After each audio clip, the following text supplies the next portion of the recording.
Hey everybody, welcome to part 3 of my Beatles song ranking. Today I'm going to be starting with 152, and that is going to be a song off Please Please Me, There's a Place.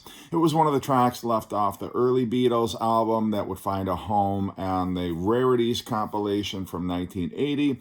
Great harmonies on here. The subject is a lot similar to Brian Wilson's song In My Room, but very cool. I like this song a lot. I love, like I said, the harmonies on it. Got a great melody. I love John's vocal on this song, but really like this one. And, some of these early songs are going to find themselves lower in my ranking than others are.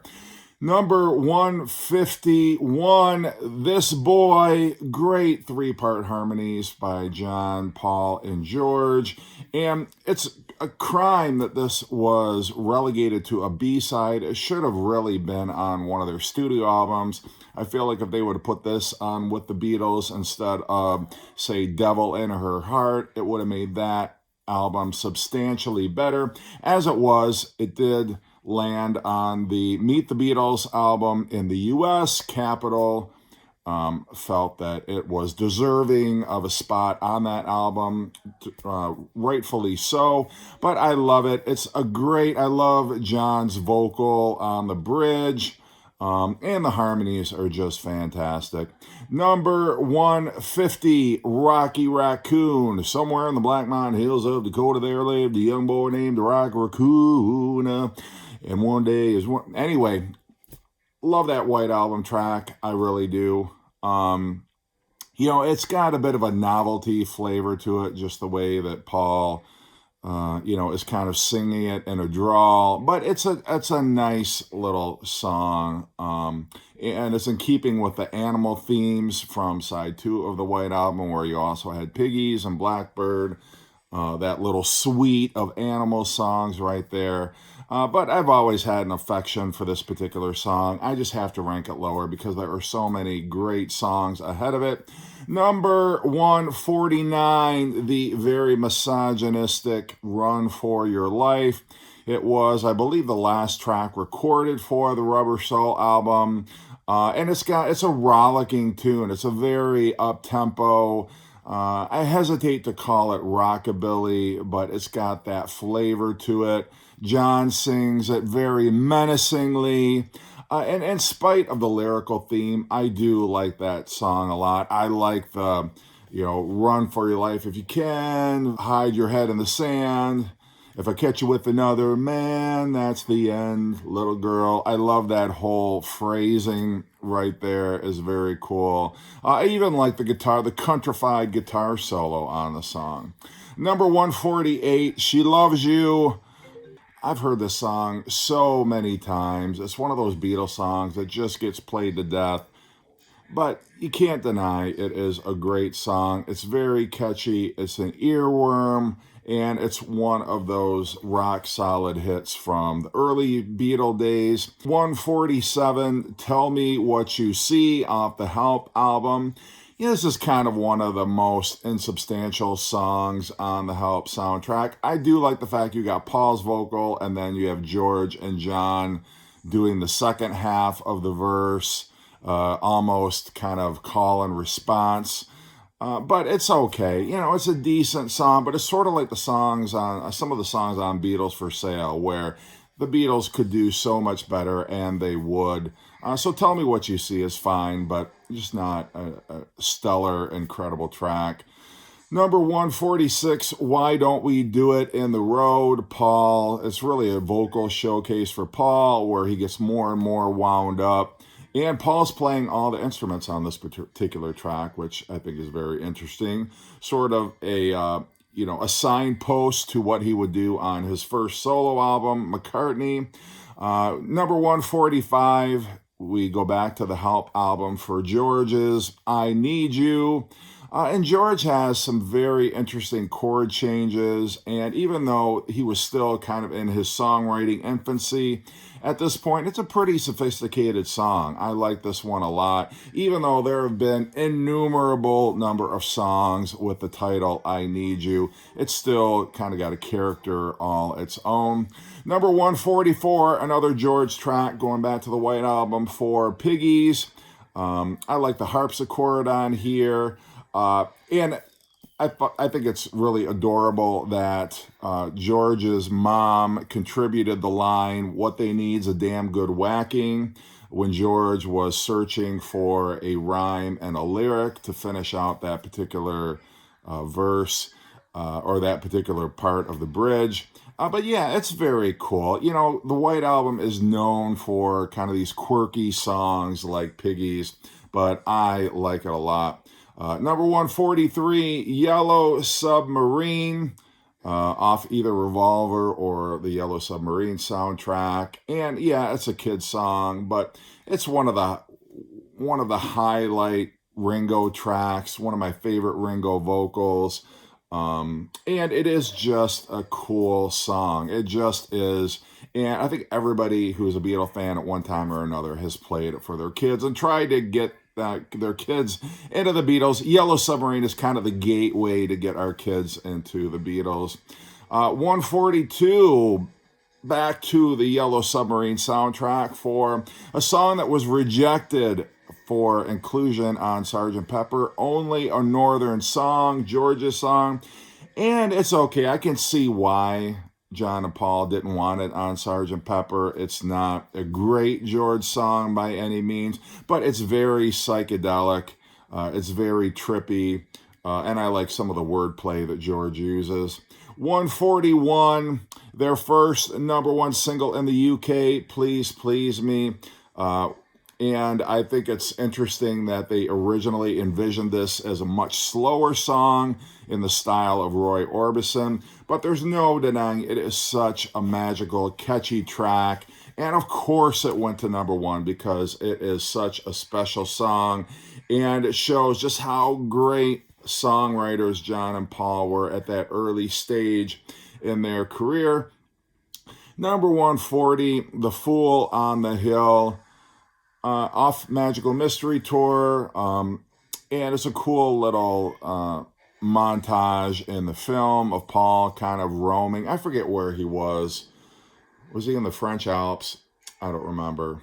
I'm not sure. It's escaping me right now, but nonetheless, you know, it's an okay song. It's sort of like a rewrite of Nowhere Man a little bit, I guess, but not one of my favorite Paul songs, but there's no denying its charm, and it's a great track from Magical Mystery Tour.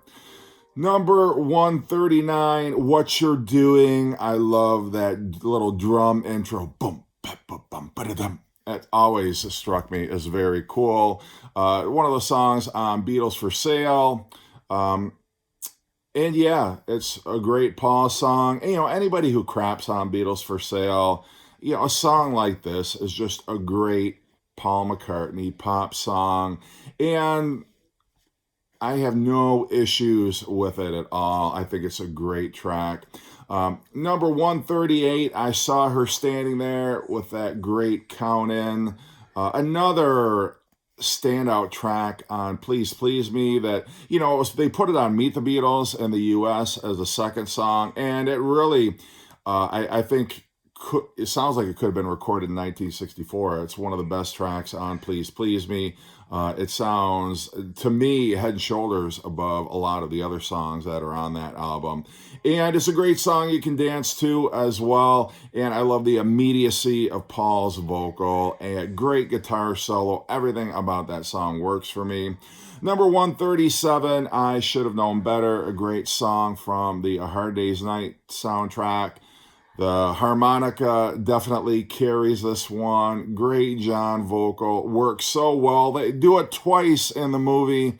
That's how cool a song it is. Number 136, I'm Down, which was kind of made famous from that footage, the Beatles at Shea Stadium. But yeah, it's a cool, you know, it's a B-side.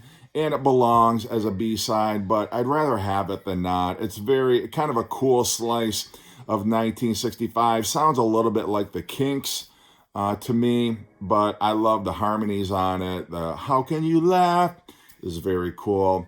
Number 135, the Beatles' first single, "Love Me Do." Yeah, the album version, not that single version that's on the past masters. But yeah, it's a very trite lyric, to be sure, but the song is just magical. It's one of those moments where the Beatles could just whip out a song uh, almost effortlessly and have it be catchy and have it be a hit. It was, I think, a top 40 hit in the UK. I mean, it was certainly no slouch in terms of a single charting, but anyway, number 134, "Wait." And this was actually recorded during the Help sessions, but when they needed another song to fill out the Rubber Soul album, they pulled it off the shelf and added a couple overdubs to it. But even though it was from the Help sessions, I don't care. I think it's still a great song. Speaking of Help, number 133, "You're Gonna Lose That Girl." Not one of the strongest songs from the soundtrack, but it's still a great John song, great John lyric, and great call and response vocals from George and Paul. So yeah, it's a cool tune, and I dig it. 132, "Twist and Shout." One of the best covers that the Beatles ever did. They certainly improved upon the Isley Brothers original. I loved it in Ferris Bueller's Day Off, that classic scene, the parade scene. But John, shreds his vocal on this particular track, and the background vocals are excellent. Everything about this song is just so cool. And if you thought it was a Beatles original, you can be forgiven because the Beatles totally make it their own. Number 131, "She's Leaving Home." I've always kind of thought of this as sort of like a sister song to Eleanor Rigby. I think it's Paul trying to write another Eleanor Rigby. It's on side 1 of Sgt. Pepper, of course. Paul McCartney previewed it for Brian Wilson when Paul dropped by the Vegetables sessions in early 1967, and Brian said it made him and his wife cry when they heard it. It's a touching song for sure, but it's got the whole spirit of, teenage rebellion, parents versus kids, kind of the whole counterculture spirit of the times. 130, back to Rubber Soul for "The Word," which is a little bit of flower power 2 years early. Yeah, very catchy. Nice little groove that they have working there. I love the falsetto harmonies on the chorus. "It's so fun." Very cool. So yeah, Rubber Soul is such a great album, and I cannot wait for the remix, which I anticipate will be coming later this year. Number 129 off the White Album, "I Will." I love the fact that the percussion, is very minimal, and Paul is actually humming the bass. It's just a little tiny tune at the end of side 2 on the White Album, but it really is very sweet.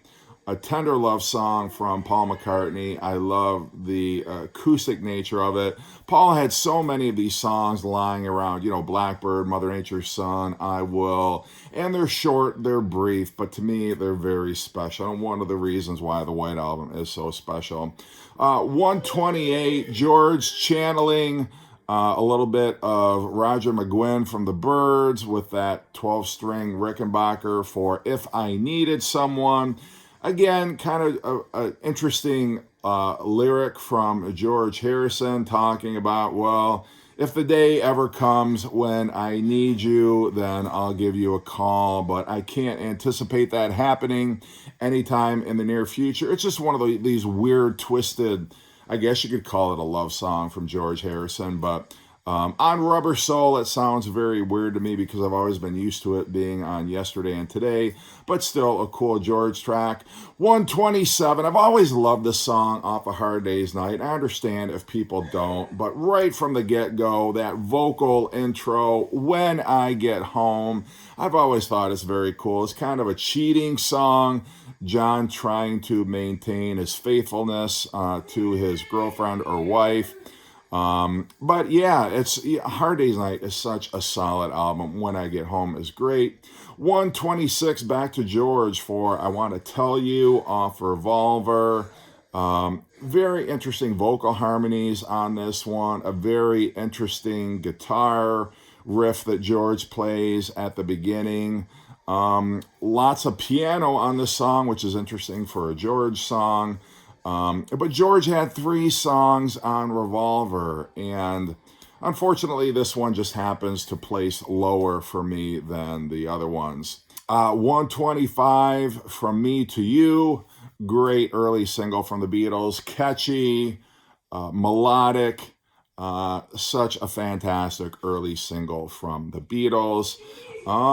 And at 125, I think I am going to stop right there. I'm already heading into over 16 minutes here. But anyway, hope you're enjoying this series. Let me know as you follow along with your list how your rankings maybe correspond to mine. Again, this is just my own personal preferences. Don't take it personally. But this is just the way that I favor these particular songs. All right, everybody, take care.